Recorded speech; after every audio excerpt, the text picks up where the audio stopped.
Hi, my name is Kim Underwood, and I'm a teacher at Miamisburg Middle School. And today I'd like to talk to you about evaluating sources. Last year, I used a strategy with my students involving questioning that allowed them to self-evaluate sources as part of an argumentative writing unit.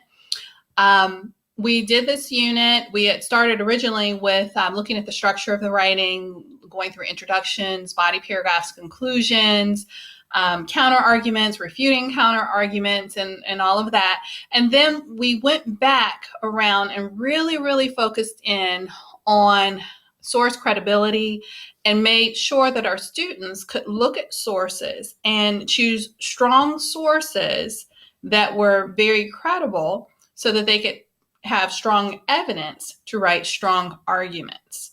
So we used a very simple method that involved 5 very familiar questions. So I'd like to share that with you today. I think it is applicable to students in elementary through high school. We use 5 questions to evaluate a source as a baseline, just a starting point for conversations that will allow them to move into a certain line of thinking. Those questions are who, what, where, when, and why.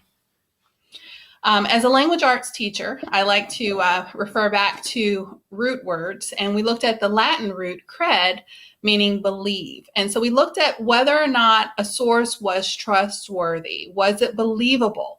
Could we consider it to be credible? And we had our students to go through the 5 questions as a way of answering that. Is it trustworthy? Is it believable? The first question was who? Who is the author and what do you know about this person or group? We looked at the author to see if the author had the proper expertise or credentials.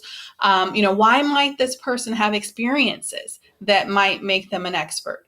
Or what is special about this particular group that might make them knowledgeable with relation to this particular source? We told students to ask the question, what about their source? What type of source is it?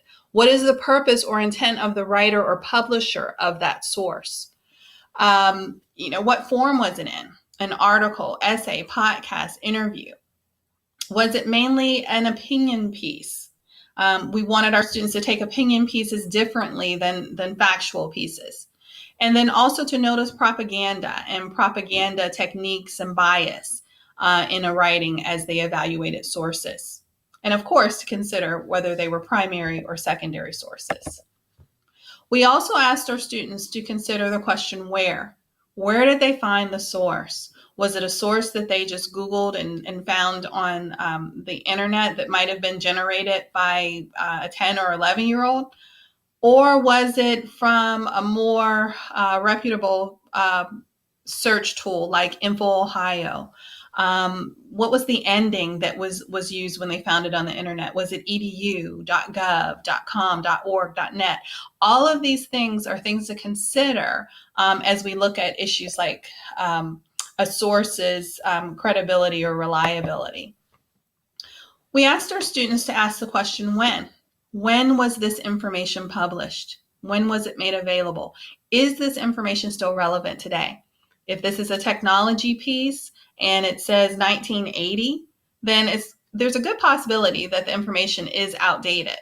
But if it is an article about Anne Frank and it was written in 1980, it might still be very valuable. So these are questions we asked our students to consider. We also asked them to consider the question why. Why is this particular source and information useful to you? And to be specific, if they were writing an argumentative paper, then maybe they were looking for information to back up their position. Does this source provide that type of information? Or if it wasn't useful in that way, is it possible that it might help them to understand a counter argument that they could later refute? The question why was important. As we went through this whole process, there were many opportunities for practice and application and extension of the skills that they were learning and evaluating sources. Some of the activities that we did were thumbs up, thumbs down, discussions, current events, and research. So with thumbs up, thumbs down, students read the same source on a topic, and the instructor makes a statement about the credibility of a source. Students hold thumbs up if they agree, or thumbs down if they disagree. Now, this particular activity is very useful even in an online format because it can work very well with Google Meet.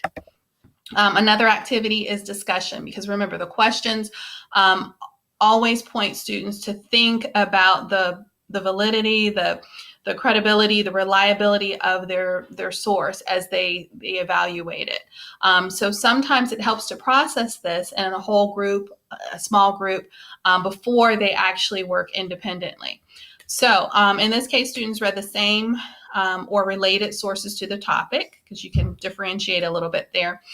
They discussed the who, what, where, when, and why for each source, and then had to use evidence from the text to justify. Now, again, we did this in the classroom setting. However, it can be done online in a Google Meet, or if you have a little bit more time to work with, you can also do this in a survey form if you don't need to see information in a certain way.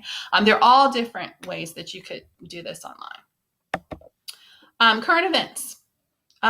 Students could read a current events article, interview, post, something, and they could evaluate the source's credibility using the 5W questions. Again, works really well in the classroom, or you could have them respond in Google Classroom in the stream, or you could also have responses in a Google Meet situation, or if you wanted individual responses, Google Docs would be great for that as well.